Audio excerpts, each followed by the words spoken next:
Hello friends, तो आज हम शाही दम आलू बनाएंगे। तो इसमें एक सीक्रेट चीज़ डालेंगे जिससे ये बहुत टेस्टी बनेंगे। तो कई बार हमारे साथ क्या होता है कि हम मॉर्निंग में और दोपहर को खाना हम बना ही लेते हैं जैसे तैसे, लेकिन शाम को समझ में नहीं आता कि खाने में क्या बनाएं। और कई बार घर में सब्जी भी नहीं होती, तब भी समझ नहीं आता कि इस खाने में क्या बनाएं। तो इसे आप घर के सामानों से आराम से बना सकते हो। तो आलू तो हमारे घर में होते ही हैं और आज हम इसे बिना प्याज और लहसुन के बनाएंगे। और अब श्राद्ध और नवरात्रे भी आ रहे हैं, तो कई लोग क्या श्राद्ध में, नवरात्रों में और सावन में भी प्याज नहीं खाते हैं। और इसको आप भगवान जी के भोग के लिए भी बना सकते हो। घर में पार्टी है, किटी पार्टी है, तब भी आप बना सकते हो और तब भी ये बहुत टेस्टी लगते हैं। आप इसे प्याज और लहसुन के साथ कैसे बना सकते हो मैं आगे वीडियो में बताऊंगी, तो वीडियो पूरा देखिएगा। बीच बीच में आपको मैं टिप्स भी बताती रहूँगी। तो वेलकम टू माय चैनल स्वाद सेहत की रसोई। तो यहाँ पे मैंने छोटे साइज़ के आलू ले लिए हैं। अगर इससे छोटे आलू मिल जाते हैं तो वो बहुत बढ़िया है।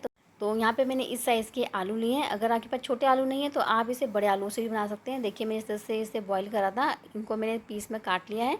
तो इसे मैंने इस तरह से 2-3 सीटियाँ लगा के बॉईल कर दिया है। तो एक बात का आपको ध्यान रखना है, अगर आप बड़े आलू से बना रहे हैं और इस तरह से काट के बॉईल करोगे तो आप आलू को अच्छी तरह से वॉश कर लीजिए। क्योंकि कई बार हम जब आलू काट के उबालते हैं तो उसकी सारी मिट्टी जो होती है वो आलू में लग जाती है, फिर वो ख़राब हो जाते हैं आलू। तो इसलिए आप पहले आलू को अच्छी तरह से वॉश करें, फिर काट कर पानी डालें और फिर थोड़ा सा नमक डाल के इसे बॉईल कर लें। तो यहाँ पे मैंने 3 से 4 सीटी लगाई थी। तो इसको मैंने ठंडा कर लिया है। अब इसको हम यहाँ पे पील कर लेंगे। अगर आपके पास छोटे छोटे आलू हैं तो आप उससे भी बना सकते हैं, बस उससे ये फ़र्क है कि वो देखने में थोड़े अच्छे लगते हैं। तो इसलिए मैंने यहाँ पे छोटे गोल आलू लिए हैं। और फ्रेंड्स, अगर आप चैनल में नए आए हो तो सब्सक्राइब कीजिएगा, जिससे कि आपको मेरे आने वाली रेसिपी का नोटिफिकेशन समय पर मिलता रहे। और अगर रेसिपी पसंद आती है तो लाइक और शेयर भी जरूर कीजिएगा। तो फ्रेंड्स, अब देखिए यहाँ पे मैंने सारे आलू पील करके रख दिए हैं। तो इसमें हम एक काम और करेंगे, इसे और अच्छा फ्लेवर देने के लिए हम एक यहाँ पे फॉक लेंगे और इसे इस तरह से पिक कर देंगे, ताकि हम जैसे मसाले में डालें तो इसके अंदर तक मसाले चले जाएं। तो यहाँ पे हम ऑयल ले लेंगे, तो इसको हम आलू को इसमें फ्राई करेंगे। लेकिन अब आप सोच रहे होंगे कि ये बहुत ज़्यादा ऑयली हो जाएगा, लेकिन नहीं, ऐसा कुछ नहीं है। जब आप इसे फ्राई करेंगे तब ये सारा ऑयल छोड़ देंगे, क्योंकि फ्राई करने से इसका टेस्ट बहुत अच्छा आता है। और बिना फ्राई करे बनाएंगे तो आलू बिल्कुल उबले उबले से लगेंगे। और अगर आप इसे फ्राई नहीं करना चाहते तो आप इसे बॉईल करके भी ऐसे डाल सकते हो। तो देखिए, यहाँ पे बड़े साइज़ का जो मैंने आलू लिया था उसे इस तरह से मैं इसे कट कर दूँगी। तो मैं दोनों तरह के आलू से आपको बताऊँगी कैसे बनाएंगे। तो इसे हम यहाँ पे हाई फ्लेम पर फ्राई करेंगे, क्योंकि हमारे आलू बॉईल हैं। तो अगर आप इसे फ्राई नहीं करना चाहते तो आप इसे एयर फ्राई भी कर सकते हो। तो इसे फ्राई करने के लिए मैंने यहाँ पे मस्टर्ड ऑयल लिया है। तो पहले मैंने मस्टर्ड ऑयल को पका लिया, फिर ठंडा कर लिया था थोड़ा सा, फिर मैंने इसमें आलू डाले थे ताकि ये थोड़ा हेल्दी बने। तो इसलिए मैंने यहाँ पे कोई रिफाइंड ऑयल इस्तेमाल नहीं किया है। तो दूसरी तरफ हमारे आलू फ्राई हो रहे हैं, तो यहाँ पे हम इसकी ग्रेवी तैयार कर लेते हैं। तो यहाँ पे मैंने टमाटर लिए हैं 4 मीडियम साइज़ की, उसको हम कट करके डाल देंगे। और थोड़ी सी इसमें हरी मिर्च डाल देंगे अपने टेस्ट के अकॉर्डिंग, और थोड़ा सा इसमें डाल देंगे हम अदरक। तो यहाँ पे मैं आपको बता दूँ कि अगर आप लहसुन और प्याज खाते हो तो इस समय पे आप यहाँ पे लहसुन प्याज भी डाल सकते हैं। टमाटर के साथ ही लहसुन प्याज को हम ग्राइंड कर लेंगे। तो चलिए अब इसको यहाँ पे हम ग्राइंड कर लेते हैं। तो देखिए, अब यहाँ पे हमने इसे ग्राइंड कर लिया है, इसका पेस्ट बना लिया है। तो दूसरी तरफ हम यहाँ पे अपने आलू भी देखते रहते हैं, इसको भी हम चला लेंगे। तो देखिए, यहाँ पे थोड़े से होने लगे हैं। तो जब ये गोल्डन ब्राउन हो जाते हैं तो बहुत जल्दी जल्दी ये ब्राउन हो जाते हैं, तो इसलिए इसको आप चलाते रहिएगा। तो देखिए फ्रेंड्स, यहाँ पे हमारे पूरे गोल्डन ब्राउन हो गए हैं। अब इसको यहाँ पे हम उतार लेंगे। तो देखिए, जब ये इस तरह से गोल्डन ब्राउन हो जाते हैं तो ये अपना सारा ऑयल छोड़ देते हैं। तो ये ऑयल ज़्यादा नहीं पीते हैं, बाद में ये सारा ऑयल छोड़ देते हैं। तो अब इसको मैंने यहाँ पे टिश्यू पेपर में निकाल लिया, जिससे कि इसका सारा एक्स्ट्रा ऑयल निकल जाए। तो देखिए फ्रेंड्स, हमारा इतना ऑयल बच गया है, इसमें ज़्यादा ऑयल भी नहीं लगा है। तो इसी ऑयल में मैं ग्रेवी बना लूँगी, तो थोड़ा मैं इसे कम कर लूँगी। तो यहाँ पे मैंने थोड़ा सा ऑयल को कम कर लिया है। अब इसमें हम मसाले भून लेंगे। तो यहाँ पे मैंने 1 चम्मच भर के जीरा डाल दिया है और 7-8 इसमें लौंग डाल देंगे, इससे फ्लेवर भी बहुत अच्छा आता है। और थोड़ा सा इसमें दालचीनी और तेज़पत्ता डाल देंगे। तो यहाँ पे थोड़ी थोड़ी डालेंगे, बस ज़्यादा नहीं डालेंगे। अब इसमें हम 2 चम्मच भर के पिसा हुआ धनिया डाल देंगे और थोड़ी सी इसमें हल्दी डाल देंगे 1 चम्मच। और इसमें कश्मीरी लाल मिर्च डाल देंगे। अगर आप देगी मिर्च डाल रहे हो तो 1 चम्मच भर के डालें, और कश्मीरी लाल मिर्च डाल रहे हो तो आधा चम्मच डालें।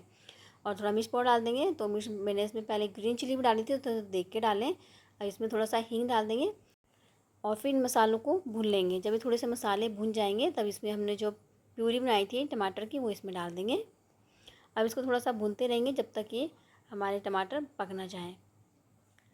तो देखिए फ्रेंड्स, यहाँ पे हमारे अब अच्छी तरह से ग्रेवी पक गई है, थोड़ी सी भुन भी गई है। देखिए, इसने ऑयल भी छोड़ दिया है। अब इसमें हम यहाँ पे फ्रेश दही डाल देंगे।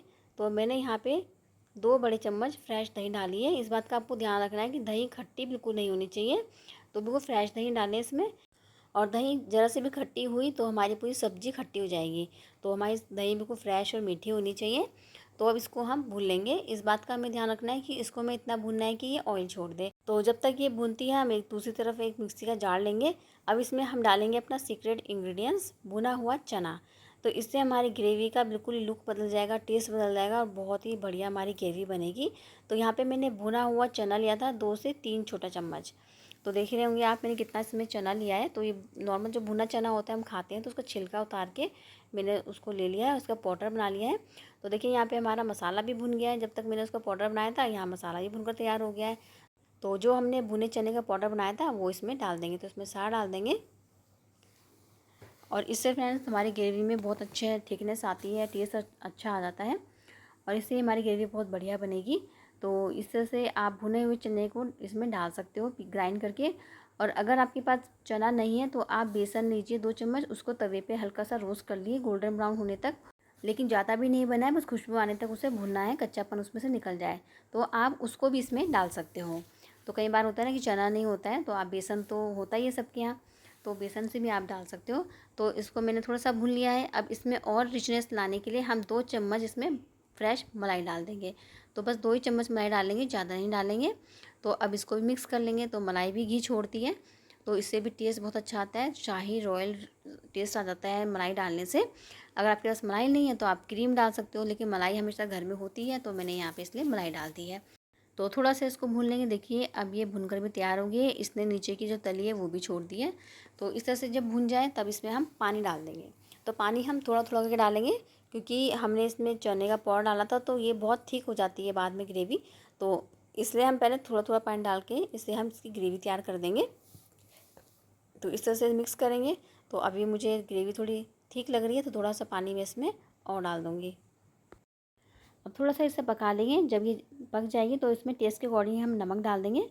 तो मैंने यहाँ 1 चम्मच नमक डाल दिया है और थोड़ी सी इसमें कसूरी मेथी डाल देंगे।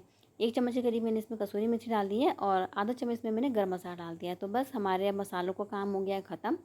तो अब इसको यहाँ पे पकाते रहेंगे थोड़ा सा। तो उससे पहले हम आलू डाल देंगे जो हमने फ्राई करके रखे थे। तो अब इसको डाल के पकाते रहेंगे। तो ये जितना हम इसे पकाएंगे उतनी हमारी जो ग्रेवी है थिक होती रहेगी। तो देखिए ये ग्रेवी हमारी थिक भी हो गई है और कितना बढ़िया इसमें लुक आया है। देखिए ग्रेवी में कितनी बढ़िया हमारी थिकनेस वाली ग्रेवी बनी है। ऐसा नहीं कि पानी अलग है आलू अलग हैं, ऐसा बिल्कुल भी नहीं लग रहा है। बिल्कुल इसमें लिपटवा से हमारी ग्रेवी बनी है।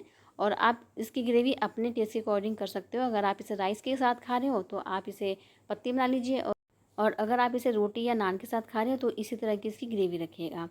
तो इसमें तो मैंने जो गरम मसाला डाले थे वो मैं निकाल दूँगी, क्योंकि ये मुंह में आते हैं तो अच्छे नहीं लगते हैं, तो उसका फ्लेवर तो अब आ ही गया है। तो देखिए हमारी सब्ज़ी बनकर तैयार हो गई है। इस टाइम पे हम खूब सारा इसमें धनिया भी डाल सकते हैं। तो चलिए अब इसकी प्लेटिंग कर लेते हैं। तो यहाँ पे देखिए हमारे बढ़िया से टेस्टी बहुत चटपटे शाही दम आलू बनकर तैयार हो गए हैं। तो इसके लिए हम बढ़िया सा एक छौंक तैयार कर लेते हैं ऊपर से थोड़ा गार्निशिंग करने के लिए। तो यहाँ पे मैंने देसी घी में 1 चम्मच कश्मीरी लाल मिर्च डाल दी थी। अब इसके ऊपर हम डाल देंगे तो इससे इसका लुक और बढ़िया आ जाएगा। और ऊपर से थोड़ा धनिया पत्ती डाल देंगे। तो लीजिए फ्रेंड्स, बिना प्याज और लहसुन के शाही दम आलू बनकर तैयार है। और ये इतनी टेस्टी लगती है कि इसे हम सिंपल रोटी के साथ भी खा सकते हैं। इसके साथ हमें किसी अचार चटनी रायते की भी ज़रूरत नहीं है। खाली यही एक सब्जी बहुत काफ़ी होती है, बहुत टेस्टी लगती है और 1-2 रोटियाँ फालतू ही खा जाएंगे। कौन कहता है कि प्याज और लहसुन से खाना बढ़िया बनता है? बिना प्याज लहसुन की भी खाना बहुत टेस्टी लगता है, बहुत ही यम्मी लगता है। आप एक बार जरूर ट्राई करिएगा और मुझे कमेंट करके बताइएगा। तो मिलते हैं नेक्स्ट रेसिपी में। Thanks for watching.